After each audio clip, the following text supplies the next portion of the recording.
किस देश के पास कितने न्यूक्लियर वेपन्स है, इसकी एक ईयरली स्टडी आई। लेकिन इसमें अजीब बात ये थी कि इस लिस्ट के एंड में कोई जेफ है जिसके पास लगभग 10 न्यूक्लियर वेपन्स है। तो सवाल तो उठता ही कि कौन है ये जेफ और क्यों इसके पास 10 न्यूक्लियर वेपन्स है। लेकिन उससे पहले जो स्टडी है ये बहुत इंपॉर्टेंट है कि फेडरेशन ऑफ अमेरिकन साइंटिस्ट ने ये निकाली है, जिसके अनुसार रशिया पहले नंबर पर आता है अराउंड 7300 न्यूक्लियर वेपन्स, दूसरे स्थान पर है यूनाइटेड स्टेट्स 6970, फिर फ्रांस है, चाइना है, यूके है, छठे स्थान पर है इंडिया, फिर पाकिस्तान, इसी के एंड में आ गया जेफ। अब जो जेफ है ये कोई व्यक्ति विशेष या फिर कोई कंट्री नहीं है, ये है joint valued fission and fusion file. आसान भाषा में समझाती हूँ ना कि एक न्यूक्लियर डेटा लाइब्रेरी है जिसको मैनेज करता है OECD, ये इंपॉर्टेंट है एग्जाम के लिए फैक्ट, और NEA जो कि आपका न्यूक्लियर एनर्जी एजेंसी है वो इसको मैनेज करते हैं। अब समझना है कि इनके पास न्यूक्लियर डेटा है तो कोई फिजिकल इन्वेंट्री नहीं है जिसमें एक्सप्लोसिव है, लेकिन ये जो डेटा है इसको इस्तेमाल किया जाता है पावर जनरेशन के लिए, रिएक्टर सेफ्टी या फिर मेडिकल आइसोटोप्स, तो बाकी एप्लीकेशंस में इसको यूज करते हैं। ऐसी एक और रिपोर्ट भी आती है जिसमें किस कंट्री के पास कितने न्यूक्लियर वेपन्स हैं, वो है SIPRI, Stockholm International Peace Research Institute. Last report आई थी जनवरी 2025 में। 9 कंट्रीज के पास में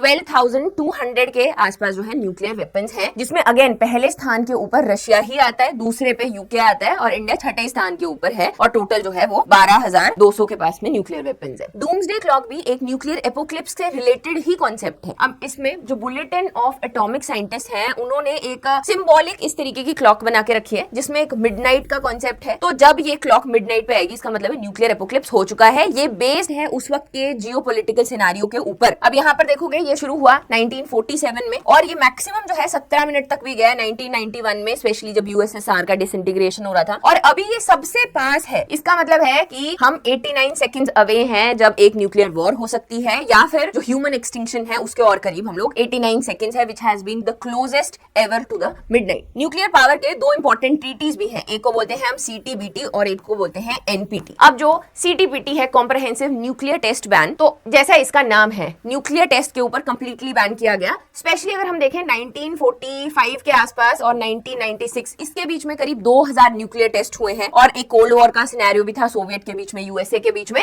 तो इसी के लिए हमने ये यहाँ पर शुरू किया कि चाहे पीसफुल हो चाहे मिलिट्री हो, बोला किसी भी तरीके का जो न्यूक्लियर टेस्ट है उसको बैन किया जाता है। और दूसरी है NPT nuclear non proliferation treaty, ये 1970 में पास की गई कि 1967 से पहले जिनके पास में भी न्यूक्लियर वेपन्स हैं वो ठीक है, लेकिन इसके बाद किसी भी तरीके की जो मैन्युफैक्चरिंग है या एक्सप्लोरेशन है वो सारी नहीं की जाएगी। तो इसमें ऑलरेडी जो 5 जिनके पास ऑलरेडी न्यूक्लियर वेपन्स थे वो थे इसमें यूएसए, यूके, रशिया, फ्रांस और आपका चाइना। तो ये ट्रीटी जो है डिसआर्मामेंट के लिए थी कि आगे जो न्यूक्लियर वेपन्स है बाकी लोग के पास में ना जाए, और इंडिया जो है वो इसका मेंबर नहीं था।